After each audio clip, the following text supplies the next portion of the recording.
Bab 50. Cinta perjodohan suamiku. Ting tong. Suara bel rumah yang berbunyi. Ryan langsung berlalu turun ke lantai bawah untuk mengambil makanan yang sudah dia pesan lewat handphonenya. Kebetulan pekerjaannya yang mengganti spray juga sudah selesai dari tadi. Sedangkan Ayla masih berada di dalam kamar mandi, karena masih merasa betah berada di dalam sana. Karena perkataan Ryan benar, setelah berendam air hangat Ayla merasa sakitnya sudah berkurang. "Terima kasih Mas," ucap Ryan kepada driver yang mengantar pesanannya. Lalu Ryan pun langsung berjalan masuk membawa makanan yang berada di tangan kanannya. Dan Ryan mampir ke dapur lebih dulu, untuk mengambil piring beserta keperluannya yang lain. Baru setelah itu Ryan kembali ke kamarnya, dan membuka pintu kamar dengan pelan, karena di tangannya penuh dengan barang yang dia bawa. Karena dia akan mengajak Ayla sarapan yang sudah berganti menjadi makan siang. Karena mereka berdua baru bangun. Dan tidak mungkin Ayla bisa berjalan turun ke lantai bawah. Meskipun Ryan bisa mengendong Ayla, tapi belum tentu Aylanya mau. Itulah pikiran Ryan, yang tidak mau berdebat dengan Ayla. Ryan menyiapkan semuanya di atas meja yang berada di depan sofa, yang memang ada di depan TV di dalam kamar mereka. Sambil menunggu Ayla selesai, Ryan kembali lagi melihat handphone miliknya. Lalu Ryan membuka IG-nya, untuk melihat postingan Ayla yang dengan sengaja dia ikuti secara diam-diam. Terlihat beberapa hari yang lalu Ayla menuliskan status baru di sana, dan sudah dikomentari oleh puluhan ribu pengikutnya. Namun yang menjadi perhatian Ryan adalah akun milik seseorang, yang begitu banyak mendapatkan like dari pengikut Ayla. Sedangkan foto profilnya adalah foto orang tersebut dengan Ayla istrinya. "Pundaku akan selalu ada untukmu, kamu tidak sendirian. Karena aku akan selalu berada di belakangmu. Walaupun aku hanya menjadi sebuah bayangan hitam saja yang ada di belakangmu yang tak pernah terlihat. Karena kamu tidak pernah menoleh ke arahku. Dan bila kamu merasa sudah tidak sanggup lagi, maka berhentilah. Akan aku bawa kamu ke sebuah tempat yang tidak akan ada lagi seseorang yang bisa membuatmu menangis. Salam dari sahabatmu yang jauh di mata, tapi namamu selalu berada dalam singgasana hatiku." Komen dari akun yang bernama @vino_anderson. Yang pada terakhir ucapannya diberi emo sayang dari jauh. Pertanda jika lelaki itu menyukai Ayla, salah, tepatnya mencintai istrinya. Jika melihat perkataannya, mungkin Ayla yang tak membalas perasaan lelaki itu. Dan Ryan mengenali lelaki itu, Vino Anderson, dia adalah rekan bisnisnya yang juga berasal dari kota A. Ryan pun mengingat pertemuan pertama kalinya dengan Vino, di restoran mewah tempat mereka membuat kesepakatan untuk bekerja sama antar perusahaan. Ryan pun masih ingat bagaimana Vino mengagumi dan memujinya, meskipun sesama laki-laki. Namun yang lebih Ryan ingat adalah perkataan Vino yang mengatakan, "Istri Anda pasti sangat mencintai Anda Tuan Ryan, dia pasti wanita yang paling beruntung dan paling bahagia, menjadi istri Anda. Dan saya juga yakin, jika istri Anda juga wanita yang sangat sempurna, sehingga Anda memilihnya untuk menjadi pendamping hidup." Itulah perkataan Vino, yang memang semenjak itu sering berseliweran dalam pikiran Ryan. Karena sesungguhnya yang terjadi adalah istrinya itu tidak beruntung, apalagi bahagia. Selama menjadi istrinya, Ayla selalu menanggung sakit hati yang selalu menyaksikan suaminya bermesraan dengan kekasihnya. Lebih parahnya lagi, itu terjadi hampir di setiap hari saat mereka berada di kampus. Bahkan ketika libur pun Ryan masih selalu menemani kekasihnya. Tanpa memikirkan perasaan Ayla, karena yang Ryan tahu selama ini, jika Ayla juga hanya menganggap dia sebagai sahabat saja. Berbeda setelah Ryan mengetahuinya, terkadang Rian pun merasa bersalah dan kasihan kepada Ayla. Apalagi bila dia sedang bermesraan dengan Bella, pasti Ayla akan selalu pergi, setelah melihatnya dan Bella. Dan Rian kembali lagi membaca komentar dari Nando sahabatnya, yang ternyata juga sudah saling mengikuti dengan Ayla. Nando Hermawan. Istirahatlah adikku. Apabila kamu sudah lelah berjalan. Kata-kata dari Nando. Tanpa sadar Rian sudah mengepalkan tangannya, guna menahan rasa yang dia sendiri juga tidak tahu. Tapi setelah Rian lihat kembali, tidak ada satupun Ayla membalas semua komentar yang dikirimkan oleh orang yang mengikutinya, membuat hati Rian sedikit merasa bahagia. Namun tidak lama setelah itu, handphone miliknya berbunyi, dan itu adalah pesan dari Bella. Dengan malas Rian membuka dan membacanya. Sayang, ayo kita keluar untuk jalan-jalan. Ajak Bella pada pesan yang dia kirim. Maaf sayang, hari ini aku tidak bisa. Lain kali saja ya. Balas Rian menolaknya. Ceklek. Ayla membuka pintu dengan pelan, karena dia sudah selesai mandi dan berendam, guna menghilangkan rasa nyeri yang dia rasakan. Rian pun langsung meletakkan handphone dan buru-buru menghampiri Ayla. Kamu sudah selesai. Kenapa tidak memanggilku? Seru Rian sudah berdiri di hadapan Ayla. Aku sudah selesai dan aku ini bukan orang lumpuh Ri, sekarang sudah mendingan. Aku bisa berjalan sendiri. Ucap Ayla berjalan pelan melewati Rian. Diam dan duduk saja di ranjang, biar aku siapkan pakaianmu. Ujar Rian yang sudah berjalan ke lemari pakaian milik Ayla. Melihatnya, Ayla pun tidak jadi melanjutkan niatnya yang ingin mengambil sendiri. Dan Ayla menurut saja duduk di pinggiran ranjang. Apa kamu yang menganti spray ini? Tanya Ayla penasaran, karena spraynya sudah berganti warna. Iya, siapa lagi jika bukan aku? Kita kan hanya tinggal berdua. Ucap Rian sambil memberikan baju untuk Ayla. Ini bajunya, apa perlu aku membantu kamu memakainya? Tidak usah, biar aku pakai sendiri, dan terima kasih. Ucap Ayla menerima baju gantinya. Suara handphone milik Rian berbunyi, dan mereka berdua sama-sama menoleh ke arah meja tempat handphone Rian berada. Siapa? Kenapa kamu tidak mengangkatnya? Tanya Ayla, karena Rian malah mengambil handuk di tangan Ayla. Karena Ayla sudah mengganti bajunya di depan Rian, meskipun Ayla masih malu-malu. Entahlah, mungkin Bella. Jawab Rian yang sudah bisa menebak. Mendengar nama Bella yang menelpon Rian, Ayla tidak bicara lagi. Lalu Ayla langsung berjalan dengan pelan dan duduk di depan meja riasnya. Namun Bella tidak menyerah, dan kembali lagi menghubungi Rian. Mau tidak mau pun Rian menggangakatnya. Rian? Iya Bel, ada apa? Tanya Rian tanpa embel-embel kata sayang seperti biasanya. Bella, sayang tadi malam kamu kemana? Kenapa ketika aku kembali dari toilet kamu sudah tidak ada? Lalu Rian tidak langsung menjawab, dan malah melirik ke arah Ayla lebih dulu. Rian, tadi malam aku dihubungi papa dan disuruh pulang. Dusta Rian yang tidak memberitahu Bella apa yang terjadi padanya tadi malam. Dan entah apa lagi yang dikatakan Bella di seberang sana, sehingga tak banyak bicara, Rian sudah mematikan sambungan telepon mereka. Apa kamu sudah selesai? Jika sudah ayo kita makan. Ajak Rian. Ayla pun tidak menjawab, dan hanya berjalan mendekati Rian. Lalu duduk di sampingnya. Dan mereka akhirnya makan siang berdua saja di dalam kamar. Nanti aku akan pergi membelikan obat untukmu dan menemui Aldia. Karena aku sudah tidak sabar ingin mengetahui siapa orang yang ingin menjebakku. Ucap Rian yang sudah menghabiskan makanan di piringnya.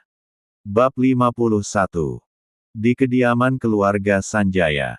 Bagaimana mungkin obatnya tidak mempan? Apa kamu tidak melakukannya dengan benar? Murka Sanjaya kepada Bobby orang suruhannya.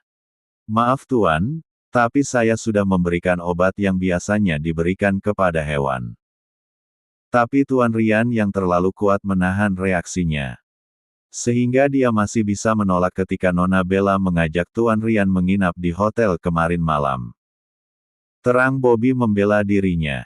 Ah sudahlah, sekarang semuanya sudah terjadi. Yang jelas pasti sekarang mereka akan lebih berhati-hati lagi. Setelah kejadian ini, ucap Sanjaya yang frustasi. Sekarang kalian harus lebih berhati-hati lagi, sebelum bertindak dan jangan sampai gagal untuk kesekian kalinya. Karena kegagalan kalian, akan membuat mereka waspada dan memperketat penjagaannya. Oh iya, kemana Aldi membawa Rian pergi malam itu? Apa kalian kembali gagal mengikuti mereka? Tanya Sanjaya yang kembali merasa kesal.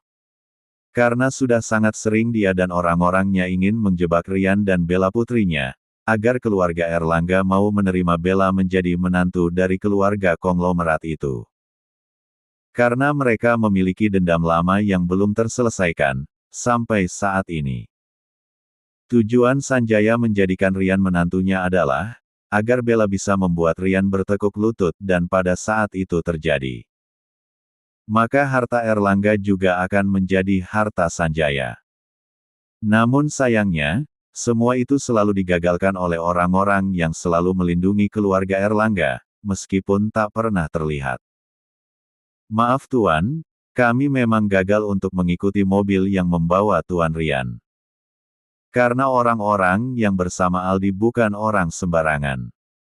Dan saya rasa, malam kemarin Aldi pasti membawa Tuan Rian menemui wanita yang katanya telah dinikahi oleh Tuan Rian itu Tuan.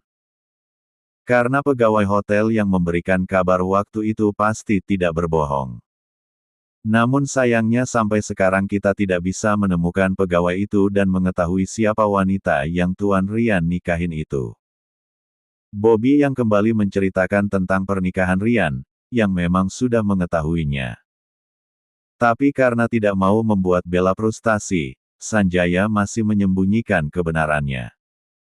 Kalian cari tahu siapa wanita itu, dan bila sudah mengetahuinya, segera habisi, agar tidak ada yang menjadi penghalang bagi rencana kita.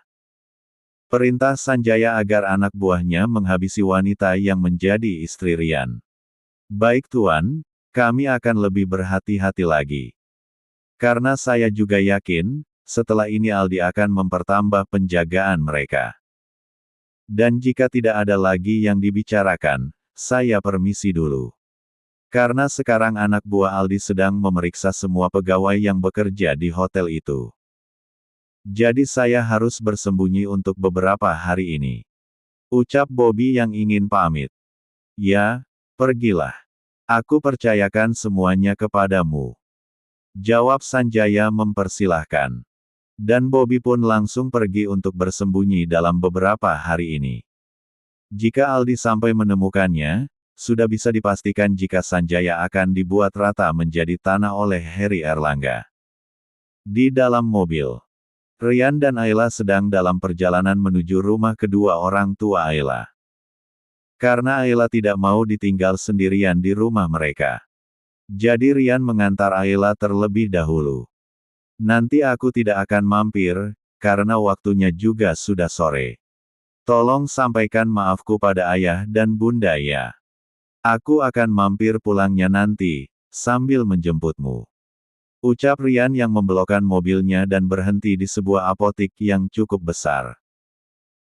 Ayla pun hanya mengiyakan saja, karena dia juga tahu jika Rian ingin menemui Aldi yang sudah menunggunya di perusahaan.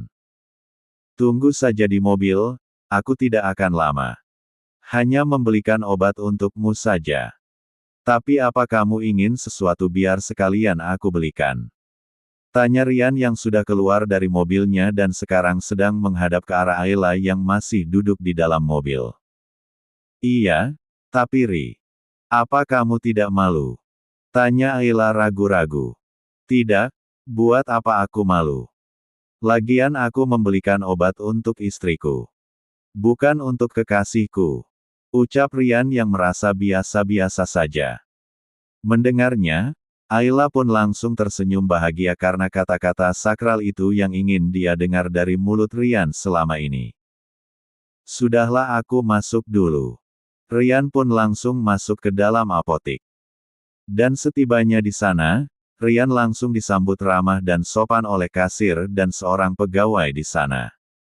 Selamat sore Tuan. Ada yang bisa kami bantu? Tanyanya ramah.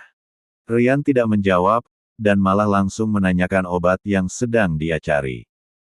Saya ingin membeli obat pereda nyeri untuk istri saya. Jawab Rian bertanya. Maaf, Tuan ingin membeli obat pereda nyeri untuk luka seperti apa? Tanyanya kembali. Mendengar pertanyaan pegawai toko, Rian terdiam beberapa saat. Karena dia bingung ingin menerangkan luka seperti apa. Sebab luka yang dialami istrinya itu, adalah luka akibat perbuatannya tadi malam. Masa iya dia menanyakan obat untuk istrinya yang terluka, karena tadi malam kena gempur olehnya hampir menjelang subuh. Maaf. Apa Tuan sudah tahu obatnya yang mana? Karena dosis obatnya berbeda-beda. Takutnya kami salah memberikan obat. Terang si pegawai toko hati-hati. Agar tidak menimbulkan salah pengertian. Rian menggaruk kepalanya yang tidak gatal, karena membeli obat pereda nyeri lebih sulit daripada dia memenangkan tender proyek di perusahaan. Namun sebelum Rian kembali menjawabnya, seorang pegawai lain menghampiri meja kasir dan teman seprofesinya itu, yang sepertinya sedang bingung. Maaf, ada apa ini? Tanyanya kepada temannya itu. Tidak ada, hanya Tuan ini sedang mencari obat pereda nyeri untuk istrinya. Cuma belum tahu lukanya yang seperti apa. Terangnya yang ditanya. Lalu si pegawai yang baru datang pun menoleh ke arah Rian, yang masih berdiri di depan meja kasir. Dan terlihat dia begitu terkejut. Tuan Muda Rian Erlangga. Maafkan kami. Jika pelayanan kami tidak membuat Anda nyaman. Ucapnya merasa takut sendiri. Karena dia baru mengetahui jika pelanggan mereka adalah putra dari Erlangga. Tidak apa-apa, kalian tidak bersalah. Seru Rian. Baiklah, jika begitu Tuan ingin membeli obat nyeri untuk istri Anda yang sedang menstruasi atau nyeri yang lain. Tanyanya memastikan, takut jika dugaannya salah. Bukan menstruasi, istri saya tidak membutuhkan itu. Ucap Rian yang benar-benar sudah bingung ingin menjelaskannya, karena semua pegawai di sana adalah wanita yang juga seumuran dengan istrinya.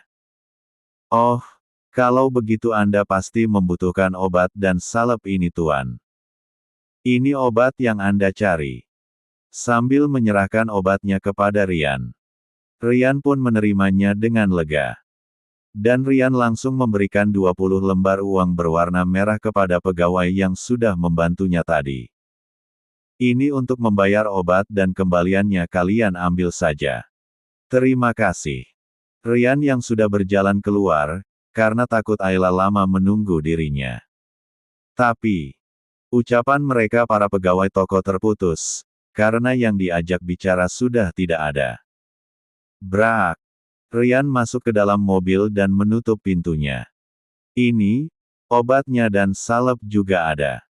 Nanti setibanya di rumah Bunda, obatnya langsung diminum. Ucap Rian sambil kembali menjalankan mobil mewahnya. Kenapa lama sekali? Apa mereka menyulitkanmu? Ya, sedikit. Karena mereka bertanya obat nyeri untuk luka seperti apa. Jawab Rian jujur. Lalu, kamu bilang apa? Tanya Ayla yang penasaran. Tidak bilang apa-apa. Masa iya aku mengatakan ingin membeli obat nyeri, untuk luka malam pertama. Karena aku mengempur istriku sampai dia terluka. Jawab Rian tersenyum sendiri memikirkan bagaimana tadi malam dia mengempur Ayla berulang kali.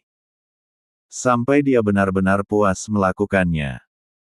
Karena Ayla terus melayaninya dan tidak sedikit pun dia menolak, meskipun Rian tahu jika Ayla selalu merintih sakit dan nikmat secara bersamaan. Rian. Ayla yang dengan refleks memukul tangan Rian yang sedang menyetir, karena Ayla merasa malu. Sedangkan yang dipukul malah tertawa. Entah kenapa hanya menjahili Ayla seperti itu, Rian sudah merasa bahagia. Bab 52. Setelah mengantarkan Ayla ke rumah mertuanya, Rian pun langsung berputar arah ke perusahaan Erlangga Group. Di dalam perjalanan, tepatnya di lampu merah, Rian tidak sengaja melihat Bella bersama seorang pria yang Rian kenal.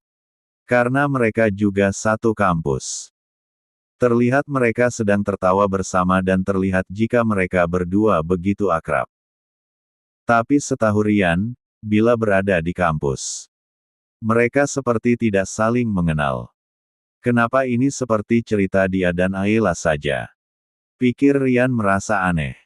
Bukannya Rian tidak ingin mengikuti mobil Bella dan lelaki itu. Tapi mobil mereka berlawanan arah.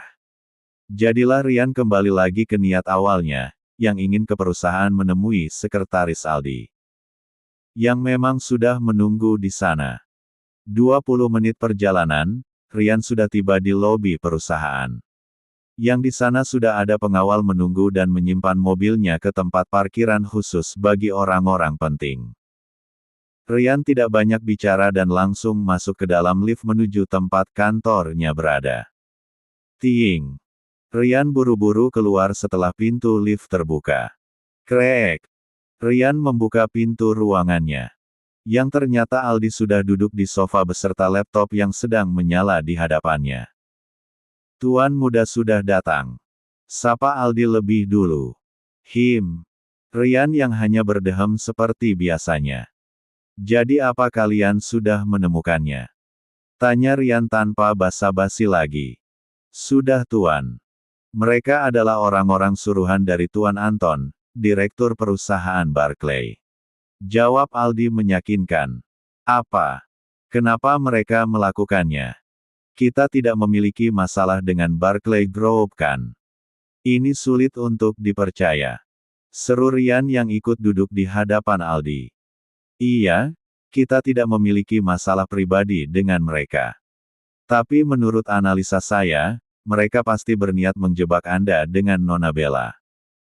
Agar dia bisa menarik sahamnya di Sanjaya Group. Ucap Aldi santai, karena bagi Aldi, ini bukan masalah yang serius seperti yang Rian pikirkan. Ternyata dia sungguh licik sekali. Tapi kenapa Tuan Sanjaya mau bekerja sama dengan orang seperti itu? Tanya Rian yang merasa jika calon mertuanya itu begitu bodoh. Entahlah, jika itu saya juga tidak tahu Tuan muda. Tapi sekarang apa yang harus kita lakukan kepada perusahaan asing itu? Bukankah perusahaan Erlangga juga sudah bekerja sama dengan perusahaan Barclay? Aldi mencoba mengingatkan Rian. Oh astaga. Aku hampir melupakannya. Kamu cari tahu, siapa saja orang yang menempatkan sahamnya di perusahaan Barclay. Kita beli saham mereka 2x lipat, agar kita bisa menguasai Barclay sepenuhnya. Karena mereka sudah berani bermain licik dengan kita. Rian berkata dengan sorot mata yang bisa membuat siapa saja merasa gemetar di tempat karena takut. Apa Papa sudah tahu semuanya? Tanya Rian memastikan, karena tidak mungkin jika papanya tidak tahu apa yang terjadi.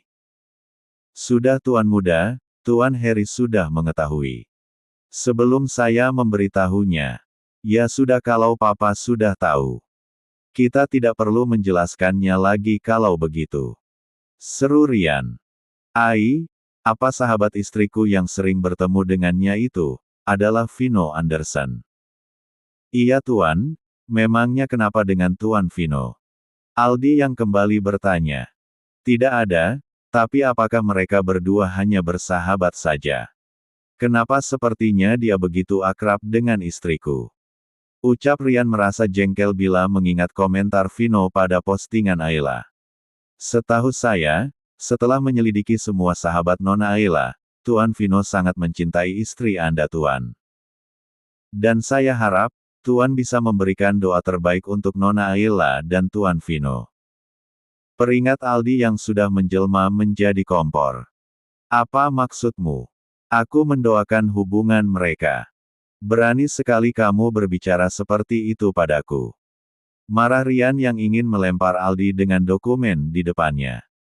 Sedangkan Aldi bukannya takut mendapatkan ancaman itu, namun malah tersenyum dan menggelengkan kepalanya. Sudahlah, selesaikan saja pekerjaanmu. Karena aku akan ke apartemen Andre dulu, sebelum menjemput istriku. Pamit Rian yang sudah pergi lagi. Sejak kapan tuan muda memanggil nona istriku?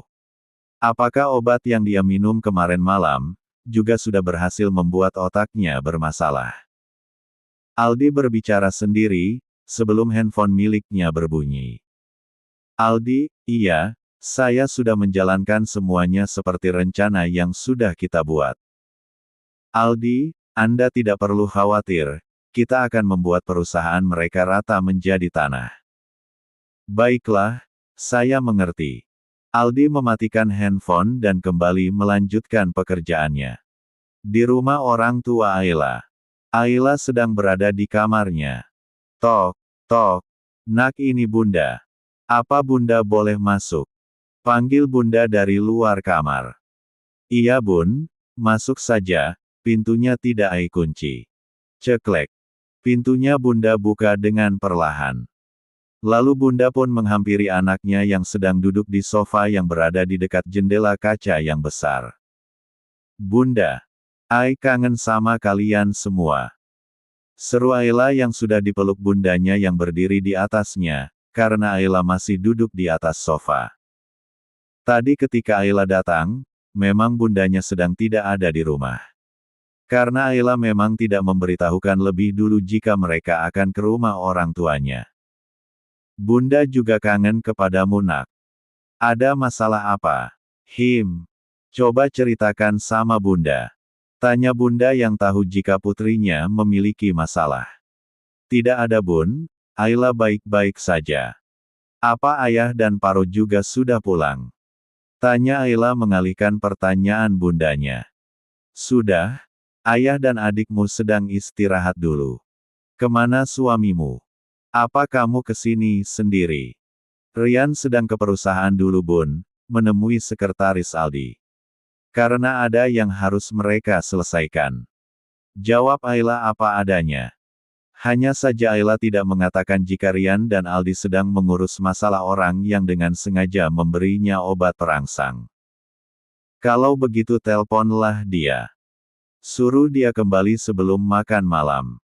Bunda ke kamar bunda dulu ya, kamu juga istirahatlah. Sepertinya wajahmu pucat, apa kamu sakit?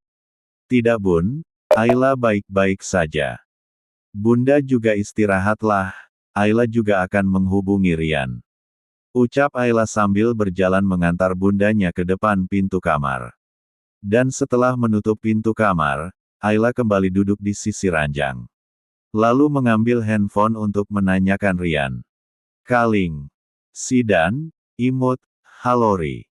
Kamu di mana? Apa sudah selesai? Tanya Ayla beruntun. Rian, aku sedang di apartemen Andre, ada apa? Apa kamu perlu sesuatu? Jawab Rian di hadapan kedua sahabatnya. Ya, Rian memang sedang berada di apartemen Andre, karena tadi Andre sudah mengirim pesan kepadanya. Padahal Andre sendiri baru tiba dari luar kota menemani papanya. Ternyata tiba di sana Rian langsung diinterogasi oleh sahabatnya itu. Karena Andre memang sudah tahu dari Nando. Jika Rian sudah menikah dengan Ayla. Sidan, imut tidak. Hanya bunda memintamu pulang sebelum makan malam.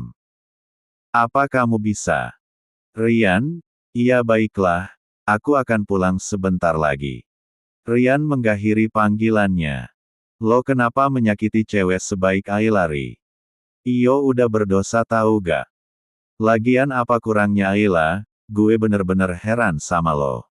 Kesal Andre yang terus saja mengoceh memarahi Rian. Sementara Nando hanya diam saja. Karena dia sedang menahan agar dia tidak memberikan sahabatnya itu bogeman mentah. Yang sudah menyakiti wanita sebaik Ayla. Tapi perasaan gak bisa dipaksa Andre. Kalian boleh nyalahin gue, karena kalian gak tahu rasanya jadi gue. Gue juga gak mau menyakiti Ayla, tapi gue hanya cintanya sama Bella. Gue gak punya pilihan. Ucap Ryan menguyar rambutnya ke belakang. Jika lo sampai menyia-nyiakan Ayla dan lebih memilih kekasih Iyo, maka jangan pernah nyalahin gue. Bila gue merebut Ayla dari lo. Nando yang terdiam dari tadi, akhirnya berbicara juga. Mendengar perkataan Nando, Ryan langsung menoleh dan memberikan tatapan mematikan. Sudah kalian berdua kenapa jadi seperti anak kecil? Makanya gue ngajak kalian bertemu di sini, karena gue gak mau persahabatan kita hancur. Imbu Andre yang tumben berkata benar. Ri, sekarang lo pulang aja dulu. Bukannya mertua lo, nyuruh pulang. Besok kita bicarakan lagi masalah ini. Dan gue harap lo ngambil keputusan yang gak akan membuat Iyo menyesal di kemudian hari. Lanjut Andre lagi. Dan Ryan pun setuju, lalu berpamitan kepada kedua sahabatnya itu. Bab 53. Di dalam perjalanan pulang ke rumah mertuanya. Pikiran Ryan hanya dipenuhi oleh perkataan Nando, yang mengatakan akan merebut Ayla darinya. Bila Ryan menyia-nyiakan Ayla. Brongsek. Kenapa masalahnya menjadi seperti ini? Sekarang apa yang harus gue lakukan? Bagaimana perasaan Bella, bila dia tahu gue sudah menikahi wanita lain? Tapi gue benar-benar merasa bersalah kepada Ayla karena kejadian itu. Sesal Ryan kepada dirinya sendiri. Tidak berapa lama, mobil mewah Ryan sudah tiba di depan rumah mertuanya. Setelah sampai, Ryan langsung berjalan memasuki rumah yang disambut oleh para pelayan.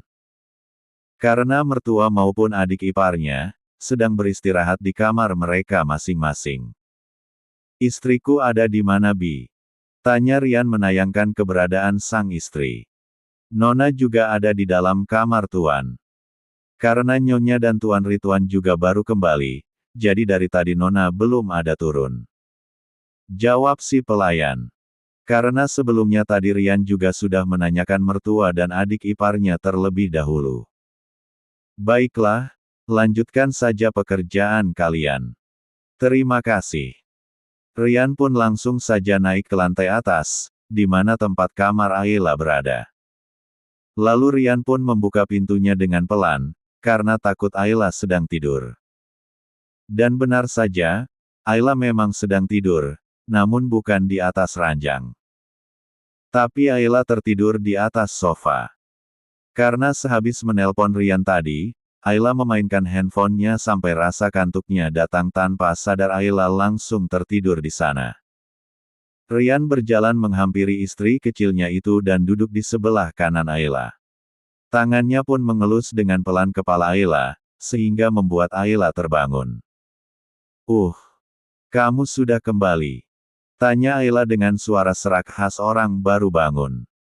Iya, maaf. Aku sudah mengganggu tidurmu. Kata Ryan yang memang tidak sengaja membangunkan Ayla. Karena Ryan tahu jika Ayla memang butuh istirahat.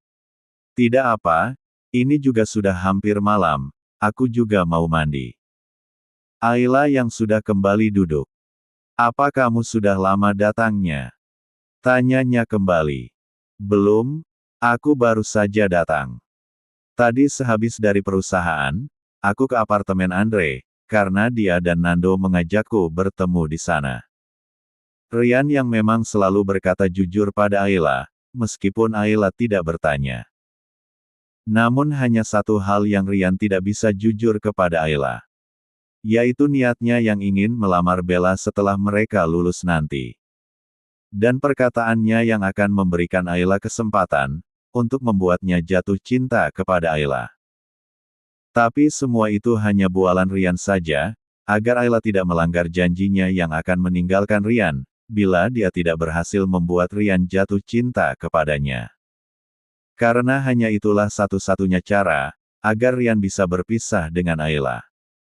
Tanpa dipersulit oleh Aylanya nanti, karena dia mencintai Ryan dan akhirnya tidak mau berpisah. Tapi, apa sekretaris Aldi sudah menemukan orang yang ingin menjebakmu? Tanya Ayla yang juga ingin tahu, karena jika saja Aldi tidak membawa Rian kembali, maka sudah bisa dipastikan, jika Rian akan meniduri Bella, bukan Ayla istrinya. Sudah, dia orang suruhan dari presidir perusahaan Barclay. Jawab Rian seperti apa yang disampaikan oleh Aldi. Perusahaan mana itu, kenapa mereka ingin menjebakmu? Ayla yang merasa heran, karena setaunya, Rian tidak memiliki musuh. Entahlah, jika menurut Aldi, perusahaan Barclay memiliki saham 65% di perusahaan Sanjaya. Jadi mereka ingin memperalat hubunganku dan Bella. Karena ingin mendapatkan untung yang besar, dari Erlangga Group. Sudahlah, mandi duluan. Kamu masih belum pulih, jadi jangan mandi terlalu malam. Titah Rian yang sengaja mengalihkan pembicaraan mereka, karena Rian tahu, jika raut wajah Ayla langsung berubah, setelah dia menyebutkan nama Bella kekasihnya. Rian ingin mencoba menjaga perasaan Ayla, agar Ayla tidak semakin terluka selama menjadi istrinya. Ayla pun mengangguk membenarkan, dan langsung berpamitan ke kamar mandi untuk membersihkan dirinya. Selama Ayla berada di kamar mandi, Rian berjalan mengitari kamar istrinya. Entah mengapa dan mendapatkan dorongan dari mana, Rian ingin mengetahui lebih banyak tentang Ayla. Yang selama ini tidak pernah dia lakukan. Lebih tepatnya Rian tidak mau ingin tahu masalah pribadi Ayla. Karena selama ini, yang selalu diprioritaskannya adalah Bella bukan Ayla. Rian berdiri di depan lemari kaca besar, di dalamnya terdapat berbagai macam penghargaan yang Ayla dapatkan dan barang-barang lucu milik Ayla. Namun Rian malah mengambil sebuah album yang terlihat ada beberapa tersimpan di sana. Pertama, Rian mengambil album besar di antara yang lainnya. Di sana terlihat foto Ayla ketika masih kecil sampai Ayla sudah tamat SD. Ternyata kamu memang sudah cantik dari kecil, kenapa kita bertemu di waktu yang tidak tepat? Ucap Rian mengelus foto Ayla yang sudah terlihat berumur 7 tahunan. Rian kembali lagi melihat foto itu satu persatu. Dan terlihat lagi foto bayi perempuan yang di atasnya terdapat tulisan, My Princess Putri Mikaela Ridwan. Jika kita memiliki seorang anak, bila dia perempuan, pasti akan cantik sepertimu. Seru Rian sambil sedikit tersenyum. Sadar akan perkataannya, Rian pun mengeleng-gelengkan kepalanya. Karena merasa jika dia sudah berkata hal konyol. Apa yang kamu pikirkan Rian? Ucapnya sendiri. Dan kembali lagi dia melihat foto yang lainnya. Terlihat foto Ayla yang dipeluk oleh kakek dan ayahnya. Seorang gadis kecil berambut panjang yang memang terlihat sangat cantik dan imut. Sedang tersenyum lebar ke arah kamera. Dari foto itu, Rian mengetahui jika Ayla memang sangat disayangi oleh kedua laki-laki yang ada di foto bersamanya.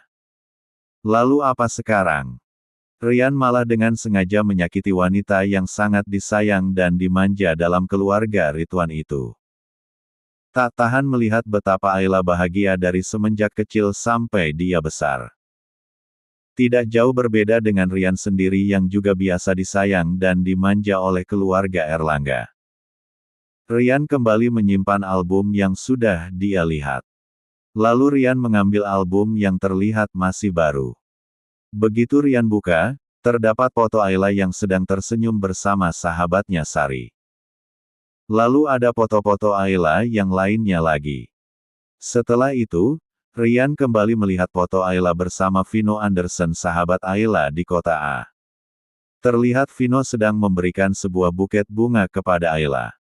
Sedangkan Ayla terlihat malah tertawa bahagia, melihat Vino memberikan buket bunga itu kepadanya. Foto itu memang Vino sendiri menyuruh Sari mengambil gambar mereka berdua, seolah-olah Vino memang sedang menyatakan perasaannya.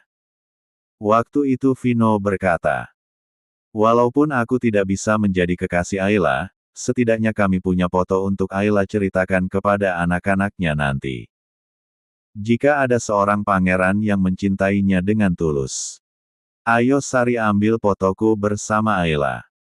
Nanti kamu juga akan mendapatkan giliran berfoto denganku. Agar kamu juga bisa bercerita kepada keponakanku nanti, jika kamu memiliki sahabat setampan aku.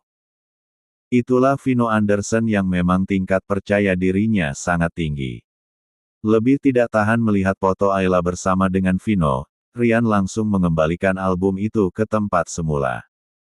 Dan Ryan pun memilih untuk duduk di sofa sambil menunggu Ayla selesai.